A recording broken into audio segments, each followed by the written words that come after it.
नमस्कार, मैं रत्नेश कुमार और आप देख रहे हैं लाइव इंडिया हर पल। खबरें की शुरुआत करते हैं। झारखंड की इस वक्त की सबसे बड़ी खबर है जयराम महतो को। जयराम महतो की पार्टी जेबी केसेस जो अब जेएलकेएम के नाम से है, अब उसको फिर एक बार झटका लगा है और बता दें कि बड़ा झटका लगा है। सबसे पहले जो है संजय मेहता उनका साथ छोड़े, उसके बाद जो है रिजवान क्रांतिकारी जो है वो उनका साथ छोड़कर जेएमएम का दामन थामे। अब जो है गुणानंद महतो जो है पार्टी छोड़कर मुख्यमंत्री के सामने झारखंड मुक्ति मोर्चा का दामन थाम लिए हैं। इसी खबरें को लेकर विस्तार से जो है बताएंगे हमारे वरिष्ठ सहयोगी रेखा मिश्रा। रेखा मिश्रा से ही जानते हैं लगातार। रेखा जी, जयराम महतो को एक के बाद एक झटका मिल रहा है। जिस तरह से विधानसभा चुनाव चल रहा है, विधानसभा चुनाव की तारीख नजदीक है और ऐसे में जयराम महतो को झटका। देखिए, जयराम महतो को झटका लग रहा है और लगातार लग रहा है और ऐसे झटके लग रहे हैं जिसको लेकर के उनके पास कोई विकल्प नहीं छोड़ा जा रहा है। अगर हम गांडे की बात करें तो गांडे में उन्हें ऐसा झटका लगा है कि वहाँ पर वो अब अपना उम्मीदवार ही खड़ा नहीं कर सकते। चूँकि जिस वक़्त उनके उम्मीदवार ने उन्हें झटका दिया उसके बाद से नामांकन की पूरी प्रक्रिया खत्म हो चुकी थी उस सीट पर। नाम वापसी का भी अंतिम दिन खत्म हो चुका था, तो अब कोई चांसेस ही नहीं है। एक व्यक्ति चुनाव रत्नेश तभी लड़ सकता है जब वो नामांकन करेगा और नामांकन चुनाव लड़ने की एक बहुत बड़ी प्रक्रिया होती है। अगर उस प्रक्रिया को आप पूरा नहीं करते हैं, तो आप चुनाव नहीं लड़ सकते। जयराम महतो के साथ बिल्कुल वही हो रहा है। लेकिन चूँकि उम्मीदवारों ने तो साथ छोड़ा ही, अब एक लहर सी बन गई है। यानी कि जो राष्ट्रीय पार्टियाँ हैं, जो क्षेत्रीय पार्टियाँ हैं, वो खुल करके जयराम महतो का मंच पर नाम नहीं लेती हैं। उन्हें ऐसा लगता है कि उनका नाम लेंगे तो वो एक बड़े राजनेता के तौर पर उभरेंगे। लेकिन अंदरूनी स्तर पर उनकी पार्टी को तोड़ने की बड़े स्तर पर कोशिश हो रही है और बड़े स्तर पर कोशिश इसलिए हो रही है चूँकि रिजवान क्रांतिकारी को तोड़ा गया और अब गोमिया से आपको याद होगा गोमिया में कुछ दिनों पहले ही जयराम महतो ने अपना एक लिस्ट जारी किया था और फिर दूसरी लिस्ट जारी करके उन्होंने अपने उम्मीदवार को बदल दिया था, जिसकी वजह से पार्टी के अंदर कुछ नाराज़गी चल रही है। एक तबका कहता है कि जयराम महतो उन्हीं लोगों को टिकट दे रहे हैं जो उन्हें पैसे दे रहे हैं, यानी कि पैसे का खेल चल रहा है और संगठन के लोगों को नज़रअंदाज किया जा रहा है, जो लोग शुरुआत से इस जेल कैंप के साथ जुड़े थे।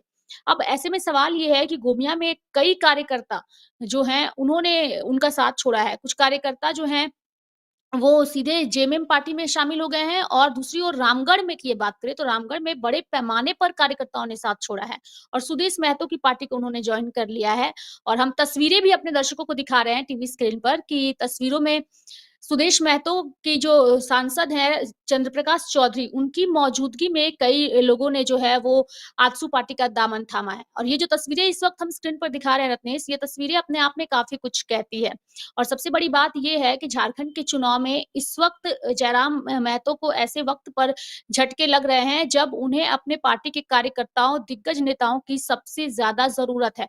चूँकि जयराम महतो एक नाम है जो झारखंड की राजनीति में काफ़ी चर्चा में है। लेकिन उस नाम के पीछे, उस चेहरे के पीछे कई लोगों का परिश्रम, श्रम और मेहनत है। जयराम महतो आज रातों-रात अपने आप स्टार नहीं बन चुके हैं। उनके पीछे एक बड़ी टीम ने काम किया है। अब ऐसे में जयराम महतो को भी कुछ चीज़ों को समझना होगा कि उन्हें अपने नेताओं, कार्यकर्ताओं को साथ लेकर चलना होगा। चूँकि जयराम महतो की पार्टी और जयराम महतो के चेहरे को पूरी दुनिया पहचान रही है। अब दुनिया हम इसलिए कह देंगे क्योंकि उनके वीडियो सोशल मीडिया पर जब वायरल होते हैं तो पूरी दुनिया के लोग उसे देखते हैं। झारखंड में ये नाम काफ़ी फ़ेमस है, लेकिन इस नाम को फ़ेमस करने में और इस नाम को आगे बढ़ाने में कई संगठन के लोगों ने अपना साथ दिया है। अब उन संगठन के नेताओं को नज़रअंदाज कर दिया जा रहा है। यानी कि जयराम महतो से अब डर इस कदर है कि इनके पार्टी के अंदरूनी कलह को जो है उसका फ़ायदा अन्य पार्टियाँ ले रही है और यही नतीजा है कि इनकी पार्टी में अब टूट बढ़ रही है। अब जयराम महतो कह रहे हैं कि अब मैं किस पर भरोसा करूँ? अब मैं किस पर विश्वास करूँ? मैं अकेला पड़ गया हूँ। और अभी उनके पास वक़्त भी नहीं है कि झारखंड के 81 विधानसभा क्षेत्रों में जा कर के वो संगठन की मजबूती पर चर्चा करें। चूँकि ये चुनाव का वक़्त है, वक़्त है 2 चरणों में झारखंड में पहली बार चुनाव हो रहा है। 2-2 सीटों से वो चुनाव लड़ रहे हैं, पहले डुमरी फिर बेरमो और उन दोनों ही सीटों पर जा कर के प्रचार-प्रसार भी करना है। लोकसभा के चुनाव के दौरान जो इनको वोट मिले थे रत्नेश, उस वोटों के आधार पर ही इन्होंने अपने उम्मीदवारों का चयन किया है कुछ सीटों पर। अपनी भी सीट पर उन्होंने उसी के तहत अपना नाम दिया है, चाहे वो डुमरी हो, डुमरी में भी अगर हम लोकसभा चुनाव के तहत बात करें, तो बेहतर प्रदर्शन डुमरी विधानसभा से उन्हें वोट मिले थे। बेरमो की बात करें तो बेरमो में भी बिल्कुल उसी तरीके का उनको प्रदर्शन मिला था लोकसभा में और इसी आधार पर इस दोनों ही सीटों को उन्होंने चुना, कि अगर लोकसभा चुनाव में उनकी पार्टी की हार हुई है, तो विधानसभा चुनाव में अगर उस वक़्त का वोट अभी परिवर्तित हो जाता है, तो आप समझ सकते हैं कि इनकी जीत निश्चित है। जैसा उन्होंने कई बार अपने इंटरव्यूज़ में कहा है। लेकिन अभी सबसे बड़ी विडंबना ये है जयराम महतो के सामने कि उनके तमाम कार्यकर्ता अपने-अपने प्रचार-प्रसार में लगे हैं और उसी बीच अंदरूनी तौर पर खेला हो रहा है। जहाँ बीजेपी ये काम करती थी, अब जेएमएम फ्रंट फुट पर आकर ये काम कर रही है। और जिस तरीके से पार्टी के अंदर अंदरूनी कलह चल रहा है, अब जैसे रिजवान क्रांतिकारी की ही अगर हम बात करें, तो जो हमारे सूत्रों ने बताया रत्नेश, उसके मुताबिक रिजवान क्रांतिकारी की नाराज़गी थी और यही वजह है कि वो इंतज़ार कर रहे थे कि नामांकन की प्रक्रिया पूरी खत्म हो जाए, नाम वापसी की प्रक्रिया खत्म हो जाए और उसके बाद मैं पार्टी के साथ धोखेबाजी करूँगा और बिल्कुल वही उन्होंने किया, दिवाली के दिन किया। और इसके पीछे की मुख्य वजह जो हमें पता चला है कि रिजवान क्रांतिकारी टुंडी से चुनाव लड़ना चाहते थे। टुंडी सीट ये वही सीट है जहाँ से कुछ दिनों पहले चर्चा थी कि अगर सुदेश महतो वहाँ से चुनाव लड़ते हैं तो खुद जयराम महतो भी लड़ेंगे। और टुंडी सीट को लेकर के ही रिजवान क्रांतिकारी ने ये आंदोलन किया और उनका साथ छोड़ा। चूँकि आपको अगर याद होगा तो रिजवान क्रांतिकारी की अगर सोशल मीडिया पोस्ट पर अगर हम नज़र डालें, तो उनके जो फैन पेज है, उस फैन पेज के कार्यकर्ताओं ने कई बार रिजवान क्रांतिकारी का ज़िक्र किया और उसमें टुंडी विधानसभा का ज़िक्र किया कि टुंडी का हीरो रिजवान क्रांतिकारी। ये संकेत बताता है रत्नेश कि वो टुंडी से चुनाव लड़ना चाहते थे, लेकिन वो शुरुआती आंदोलन में जयराम महतो के साथ जुड़े हुए नहीं थे। और बीच में वो आए थे और उससे पहले जो अन्य नेता थे, उनका जुड़ाव जो है वो जयराम महतो के साथ था, तो उन्होंने जो पहले से संगठन में थे, उन्हें उन्होंने मौका दिया टुंडी से और इन्हें दिया गांडे से। गांडे में जब रिजवान क्रांतिकारी ने देखा कि कल्पना सोरेन की एक लहर है, जैसे कि हमने बताया था कि झारखंड की राजनीति में अभी जो 2 चेहरे सबसे ज़्यादा चर्चा में हैं, वो है कल्पना सोरेन जिन्हें विरासत में उनका जो स्वरूप मिला है या फिर जो लोगों का समर्थन मिला है, वो विरासत में मिला है, चूँकि शिबू सोरेन की बहू है और सबसे बड़ी बात है कि राज्य के मुखिया की पत्नी है। जेल में गए तो पूरी बागडोर उन्होंने सँभाली, चाहे वो राजनीति की हो या घर की हो।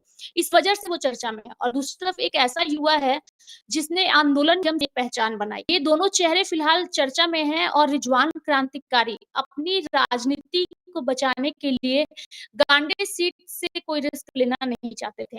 हालाँकि जेएमएम पार्टी के साथ उनकी क्या डील हुई है, ये भी अभी तक स्पष्ट है। चूँकि ऐसा नहीं है कि वो अब चुनाव लड़ सकते हैं, उनके लिए भी रास्ते बंद हो चुके हैं। और सबसे बड़ी बात ये है कि उनकी डील क्या हुई है, वो सिर्फ़ वही जानते हैं और हेमंत सोरेन की पार्टी ही जानती है। लेकिन आपको हम बता दें कि उनके समर्थक जो है या फिर जयराम महतो के समर्थक कह लें, लगातार सोशल मीडिया हैंडल पर कमेंट कर रहे हैं कि वो बालू चोर थे और 20 लाख रुपए पर एक स्कॉर्पियो में जो है रिजवान क्रांतिकारी की डील हुई है। इसलिए वो जेएमएम में शामिल हुए हैं और अपने 2 जिस्म एक जान जो कल को बताते थे, अब वो अलग हुए हैं। देखिए, अभी अभी कौन क्या कह रहा है, उस पर अभी हम जरत्नेस नहीं जाएँगे, लेकिन आप समझ सकते हैं कि अगर एक उम्मीदवार जिसको पार्टी ने टिकट दे दिया है, नॉमिनेशन हो चुका है और इतना होने के बावजूद अगर वो पार्टी के साथ साथ छोड़ रहा है, तो इसके पीछे एक बड़ा खेल है और इस खेल पर सबकी नज़र है। अब जयराम महतो को लेके भी कई सारी चीज़ें कही जाती है कि इन्हें फंडिंग कौन करता है। कई बार आपने देखा होगा कि उनके कुछ वीडियोज़ वायरल होते हैं, जहाँ पर वो 20,000 के जूते पहने नज़र आते हैं, अपने दोस्तों के साथ पार्टी करते हैं और जब इस पर सवाल उठता है तो उनके दोस्त सामने आते हैं और कहते हैं कि ये गिफ्ट हमने दिया है। तो कई सारी चीज़ें हैं, अभी फ़िलहाल अपने वो सारे विवादों पर, उन सारी कंट्रोवर्सीज़ पर जो है वो जयराम महतो ने रोक लगा दिया है और अभी के चुनाव प्रचार में अगर आप देखिएगा तो काफ़ी सिंपल अंदाज़ में वो नज़र आते हैं। कभी-कभी खाली पैर नज़र आते हैं, कभी-कभी चप्पल पहन कर के जनता के बीच पहुँचते हैं। तो हम कह सकते हैं कि इस वक़्त झारखंड की राजनीति पर सबकी नज़र टिकी हुई है। अब आप देखिए पूजा महतो को उन्होंने गोमिया से टिकट दिया। गोमिया सीट पर पहले उम्मीदवार को उन्होंने चयन किया था, फिर उन्होंने उम्मीदवार को बदल दिया। अब चर्चा इस बात की है कि जब आपने पहले सीट पर उम्मीदवार की घोषणा कर दी थी, तो फिर आपने नाम को क्यों बदला? कई सारी चीज़ें आ रही हैं और सबसे बड़ी बात है कि संगठन में एकजुटता की कमी है। अगर जयराम महतो की पार्टी जेएलकेएम को इस विधानसभा चुनाव में हार का सामना करना पड़ता है, तो इसके ज़िम्मेदार सिर्फ़ और सिर्फ़ जेएलकेएम पार्टी और जयराम महतो खुद होंगे कि उन्होंने अपने नेताओं को एकजुट कर पाने में सफलता हासिल नहीं कर पाए और इसी का नतीजा रहा कि इसका फ़ायदा अन्य पार्टियों ने लिया, इनके नेताओं को अपने दल में शामिल कराया और जनता का एक तरीके से विश्वास इस पार्टी पर खत्म हुआ। क्योंकि संजय मेहता को आपने ज़िक्र किया, उन्होंने एक नाराज़गी व्यक्त की, कहा कि संगठन में उनकी बातों को सुना नहीं जाता था और ये लोग 1932 खतियान स्थानीय भाषा को लेकर के एकजुट होकर के आंदोलन करते थे। और जब भीड़ होती थी तो लोग इन सभी नेताओं को सुनते थे। तो सिर्फ़ जयराम महतो को वो लोकप्रियता मिली, लेकिन जो अन्य नेता इनके साथ पीछे खड़े थे, उन्हें भी लोकप्रियता मिली लेकिन उस हद तक लोकप्रियता नहीं मिली। अब हर व्यक्ति के अंदर एक इच्छा होती है कि जब मैं उस लायक हूँ और मेरे सोशल मीडिया पर इतने फॉलोअर्स हैं, तो मैं भी मुख्यमंत्री बन सकता हूँ। लेकिन सबसे बड़ी बात है कि सोशल मीडिया पर फॉलोअर्स होने से, सोशल मीडिया पर या नारा लगने से कि आप बनेंगे मुख्यमंत्री, आप मुख्यमंत्री नहीं बनेंगे। मुख्यमंत्री बनाने का फैसला सिर्फ़ और सिर्फ़ जनता करती है और जनता का जनादेश ही आपको मुख्यमंत्री बनाता है। सोशल मीडिया पर वीडियोज़ वायरल होने से आप मुख्यमंत्री ना तो बनेंगे, ना ही आप कमेंट बॉक्स में कमेंट करने से मुख्यमंत्री बनेंगे। जनता के जनादेश से आप मुख्यमंत्री बनेंगे तो कुछ कमियाँ हैं जिससे जयराम महतो को भी सुधारनी होगी। लेकिन एक बात ज़रूर है रत्नेश यहाँ पे कि जो जयराम महतो हैं वो झारखंड की राजनीति में एक ऐसे चलिए लीडर रेखा, हैं। तो एक सवाल आपसे आखिरी, कल तक जो झारखंड मुक्ति मोर्चा कहती थी या फिर कांग्रेस कहती थी कि जयराम महतो की जो पार्टी है बीजेपी की बी टीम है, लेकिन जयराम महतो में जितने भी टूट हुए एक भी बीजेपी में नहीं गए, कांग्रेस में नहीं गए, सारे लोग झारखंड मुक्ति मोर्चा में भी गए। सवाल तो ये भी उठता है। बिल्कुल, तो कई लोग जो हैं बी टीम कहते हैं रत्नेश, लेकिन सबसे बड़ी बात ये बी टीम कह देना और सवाल उठा देना। जिस वक़्त जयराम महतो चर्चा में आए थे, आपको याद होगा, उस वक़्त कहा जाता था कि सुदेश महतो ने इन्हें प्रोजेक्ट किया है। लेकिन आज देखिए, सबसे बड़े विरोधी वो सुदेश महतो के समक्ष ही खड़े हैं और सबसे ज़्यादा विरोध वो सुदेश महतो का ही करते हैं। और सुदेश महतो को लेकर के सवाल उठता था कि सुदेश महतो ने ही जयराम महतो को प्रोजेक्ट किया है। एक बार जब जयराम महतो का काफ़िला निकलता था, तो उस वक़्त कहा जाता था कि हेमंत सोरेन ने जयराम महतो को प्रोजेक्ट किया है। जिस तरीके से उनके काफ़िले के पीछे काफ़िला चलता था, आप खुद समझिए कि इतने सारे पैसे आते कहाँ हैं। एक छात्र जो अपनी छात्रों की पढ़ाई की बात करता है, अपने गाँव की जो गरीबी है उसे दिखाता है। उनके भी वीडियोज़ में कई सारे उनके ब्लॉग हैं, जहाँ पर उन्होंने इन सारी चीज़ों को दिखाया है। अब अगर नेता इस तरीके से लाव लश्कर के साथ चलते हैं, बॉडीगार्ड्स के साथ चलते हैं, तो सवाल यही उठता है कि मुफ्त में तो कोई उनके पीछे खड़ा नहीं है। उसके पीछे पैसे का ही खेल है। भले जयराम महतो उनकी पार्टी कहे कि उनके पास पैसे नहीं हैं, वो मुफ्त में चुनाव लड़ रहे हैं और एक संदेश भी देने की कोशिश कर रहे हैं कि मुफ्त में भी चुनाव लड़ा जा सकता है, अगर आपके पास पैसे नहीं हैं तो। अभी की राजनीति में बिना पैसे के चुनाव लड़ना ये आसान बात नहीं है। लेकिन हालाँकि हमारे पास इसके कोई सबूत नहीं है जो हम सीधे तौर पर आरोप लगा दें।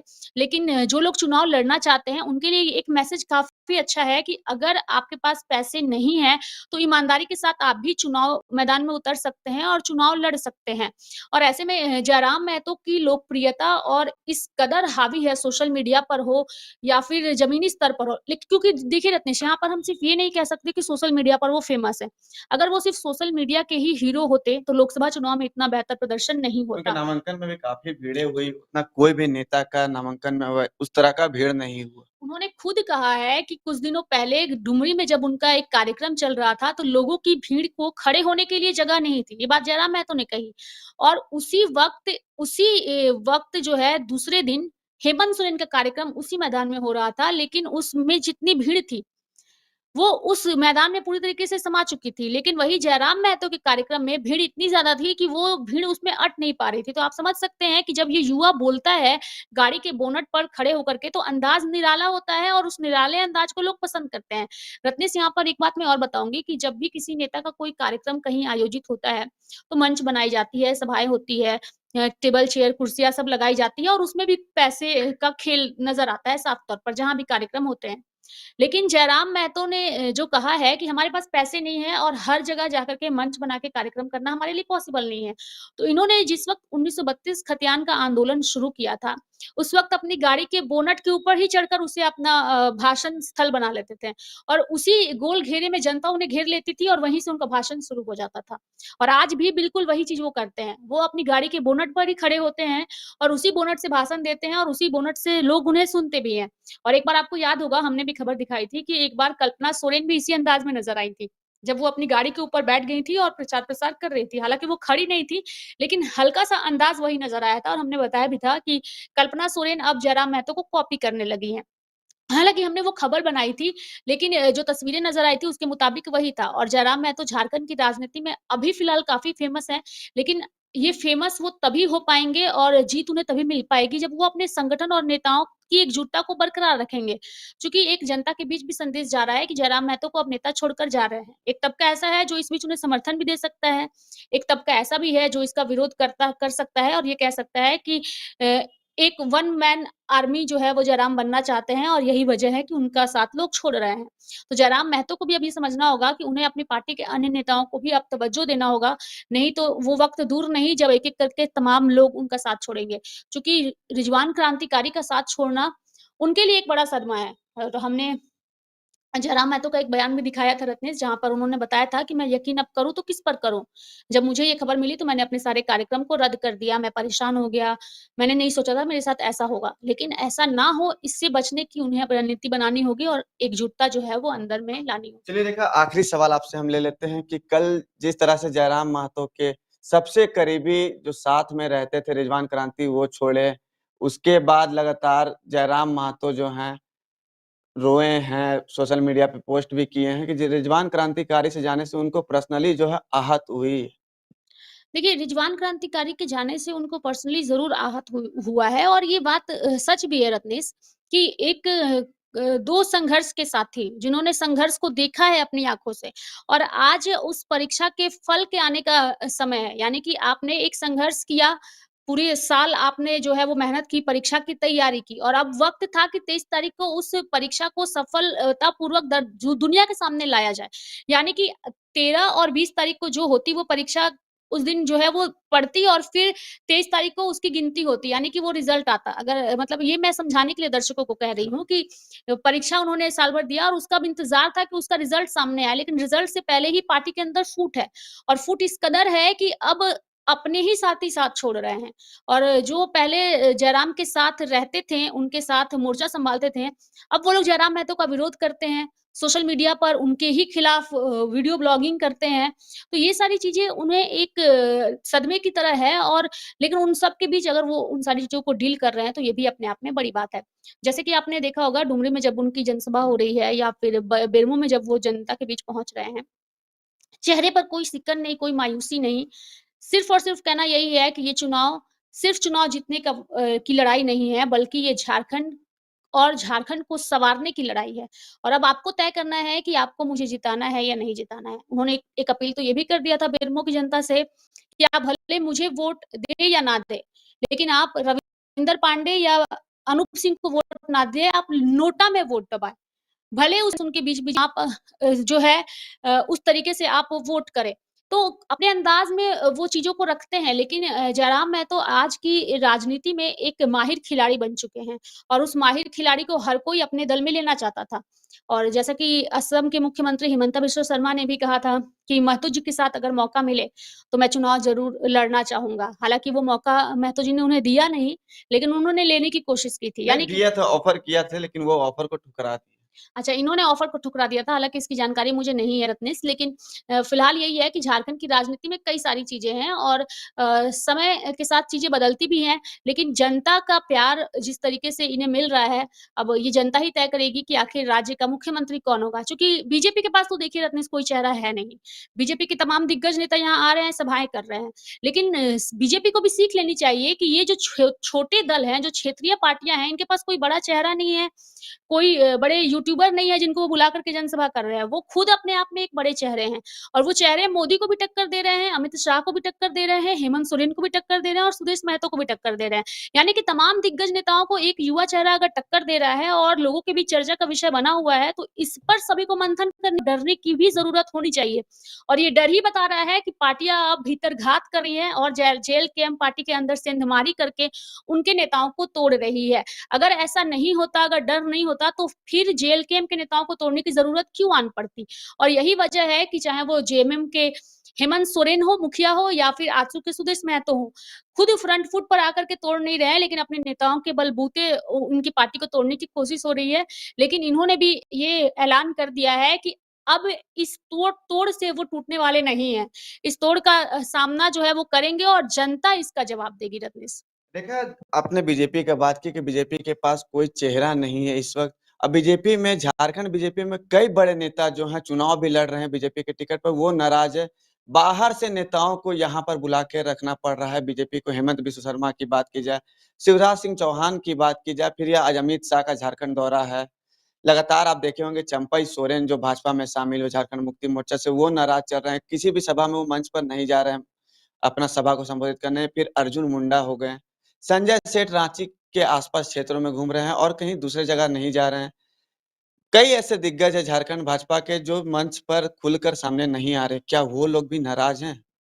देखिए रत्नेश, एक चीज़ तो स्पष्ट है कि भाजपा पार्टी फिलहाल पूरी खिचड़ी बनी हुई है झारखंड की राजनीति में। और ये खिचड़ी सिर्फ़ राज्य स्तर पर नहीं, केंद्र स्तर पर भी है।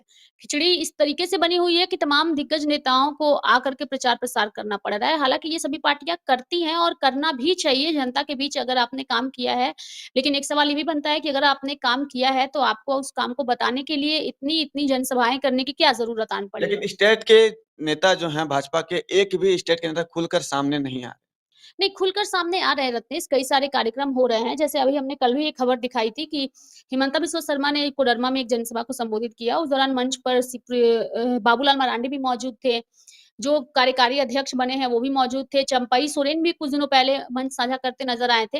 हालाँकि मुख्यमंत्री के तौर पर कौन-सा चेहरा है, ये अभी तक भाजपा ने स्पष्ट नहीं किया है और इसीलिए जनता थोड़ी-सी क्वेश्चन मार्क में है और कन्फ्यूज़ मोड में है कि महागठबंधन के पास भी एक चेहरा है, जेएलकेएम के पास भी एक जयराम के नाम पे चेहरा है, भले वो चुनाव जीते या नहीं जीते वो वक़्त तय करेगा, लेकिन बीजेपी के पास कोई चेहरा नहीं है। अगर बीजेपी चेहरा सामने ही नहीं ला रही है, तो फिर जनता यकीन भाजपा पर और नरेंद्र मोदी के नाम पर विधानसभा में वोट क्यों करे? लोकसभा चुनाव में अगर जनता वोट करती भी है, तो वो लोकसभा का चुनाव है, लेकिन विधानसभा का चुनाव नरेंद्र मोदी के आधार पर वोट नहीं किया जा सकता है। भले बीजेपी कहे कि डबल इंजन की सरकार है, डबल इंजन की सरकार विकास के काम करेगी। रघुवर दास के कार्यकाल में हुए भी कई विकास के काम, लेकिन लोगों को तो रोज़गार नहीं मिला। लोगों के साथ अब भाजपा कहती है कि हम आएँगे तो सबसे पहली कैबिनेट की बैठक में 2 लाख से 3 लाख नौकरियाँ देंगे। लेकिन अगर आप कथनी और करनी में अंतर है, ये कहावत आपने सुना होगा। तो कहती कुछ और है, करती कुछ और है। अगर बीजेपी आज ये कह रही है कि हम आएँगे पहली कैबिनेट में 2 लाख नौकरियाँ देंगे, तो फिर जब रघुवर दास जिस वक़्त झारखंड के मुख्यमंत्री थे और जब उनसे रोज़गार की बात कही जाती थी, तो वो मंच पर चिल्लाते थे कि हम मुख्यमंत्री आपको रोज़गार देने के लिए नहीं बैठे हुए हैं। उनका वीडियो वो वायरल भी काफ़ी ज़्यादा हुआ था। अधिकारियों को और बड़े नेताओं को किस तरीके से वो पब्लिक प्लेस पर झाड़ते थे, वो सभी के ज़ेहन में महिलाओं है। को मात पड़ा है रघुवर दास की सरकार। बिल्कुल, जो पारा शिक्षिका हैं उन्हें जो है वो बर्बरतापूर्वक मारा गया था। तो ये सारी जनता देखती है, यानी कि आपकी कथनी और करनी में अंतर है। आपके सबसे ज़्यादा अगर इस राज्य में किसी ने शासन किया है तो वो भाजपा ही है। और आज भाजपा कहती है कि हम आएँगे तो विकास के कार्य करेंगे। इतने दिनों तक भाजपा ने क्या किया? 5 सालों तक आपने यहाँ पर पूर्ण बहुमत के साथ बिताया है। आपने क्यों नहीं विकास के कार्य किए हैं, जो विकास के कार्य अब आपको करने पड़ रहे हैं? अगर जनता आपसे इतनी खुश होती तो आपको 2019 में चुनाव में हार का सामना नहीं करना पड़ता। आपकी एकजुटता नज़र नहीं आई। आपने दूसरे दलों को अक्सर तोड़ने की कोशिश की है, उन दलों के नेताओं को अपने पार्टी में जगह दी है और खुद के नेताओं को आपने नज़रअंदाज किया है। आज अगर आप भाजपा के तमाम नेताओं पर नज़र डालिए रत्नेश, तो वो तमाम नेता भाजपा के नेता हैं ही नहीं। कोई जेवीएम से आकर के विलय हुए हैं, तो कोई जेएमएम से हैं, तो कुछ आजसू के हैं। नवीन जायसवाल जो आज हटिया से हैं, एक वक़्त था जब वो आजसू पार्टी से चुनाव लड़ते थे हटिया सीट से और हटिया की परंपरागत सीट जो है वो आजसू की हुआ करती थी और नवीन जायसवाल जीतते भी थे। लेकिन उन्होंने फिर से जब वो सीट बीजेपी के गठबंधन के तहत गई तो नवीन जायसवाल नाराज़ होकर के जेवीएम में गए, बाबूलाल से चुनाव जीते उन्होंने और फिर उन्होंने उनका साथ छोड़ कर के बीजेपी में आ गए। तो इस तरीके की तो नेताओं की छवि बनी हुई है फिलहाल, लेकिन असल फैसला जो है वो जनता करती है और जनता ही इसकी मालिक भी होती है और इसका रेखा, वक़्त जनता जिस ही तरह से मुख्यमंत्री और महागठबंधन जो है 1,36,00,000 रुपए करोड़ का जो बकाया राशि केंद्र से मांग रही है, लगातार हेमंत बिस्वा शर्मा उसमें हमलावर है कि मुख्यमंत्री हेमंत सोरेन को चुनाव से ठीक पहले ही पैसा याद आ रहा है। बाकी 4.5 साल कहाँ थे? देखिए, जिस वक़्त जब से हेमंत सोरेन की सरकार बनी है रत्नेश आपको भी याद होगा, तब से बकाये पैसे की माँग की जाती रही है।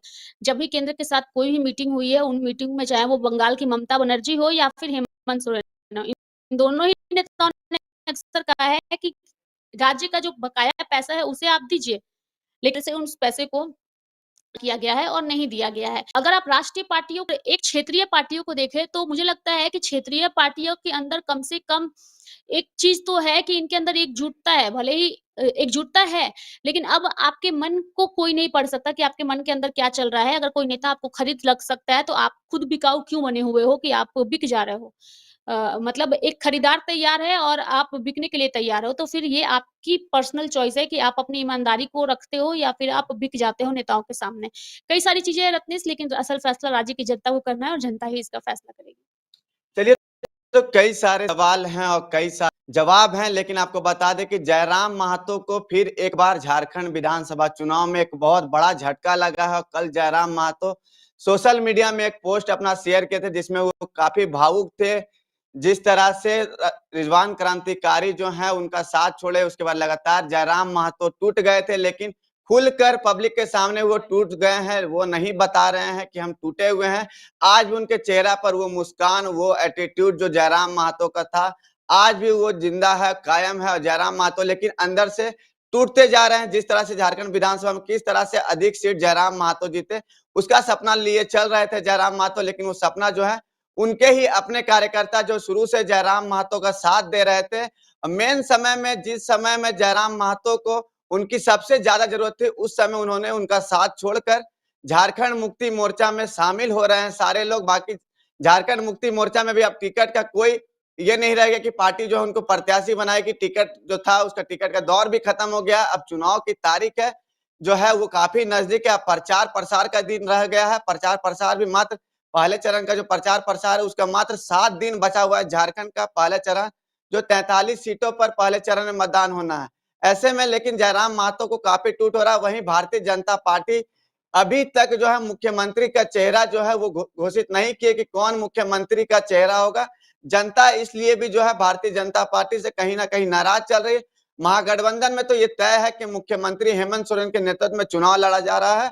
अब मुख्यमंत्री ही झारखंड का जो है फिर से कमान संभालेंगे अगर राज्य की जनता अगर आशीर्वाद महागठबंधन को देती है। अगर जयराम महतो की पार्टी जेल कैंप को अगर आशीर्वाद मिलता है, 42 सीट में झारखंड में बहुमत है, बहुमत 42 सीट जो भी पार्टी क्या आती है तो वो झारखंड बना सकती है। अगर जयराम महतो की पार्टी अपने बल पर 42 सीट लेकर आ सकती है तो जयराम महतो जो है वो झारखंड के अगले मुख्यमंत्री होंगे। फिलहाल जनता जो है 13 तारीख और 20 तारीख को यह तय करे कि झारखंड का अगला मुख्यमंत्री भारतीय जनता पार्टी की तरफ से होगा या फिर महागठबंधन की तरफ से या फिर जयराम महतो की पार्टी से जयराम महतो होंगे। ये तो 23 तारीख को ही डिक्लेयर हो जाएगा और 23 तारीख को ये पता भी चल जाएगा। मेरे साथ इस खबर में इतना ही, मुझे दी इजाजत। लेकिन आपको एक और खबर बता देते कि इसके बाद जो अभी हम खबर लेकर आएंगे वो भी एक बहुत बड़ी खबर झारखंड की राजनीति से खबर लेकर आएंगे। तो जो भी मेरे दर्शक जुड़े हुए हैं आप लोग जुड़े रहें। बहुत जल्दी एक बहुत बड़ा खबर झारखंड की राजनीति से लेकर आ रहे हैं। तब तक के लिए दीजिए मुझे इजाजत। नमस्कार।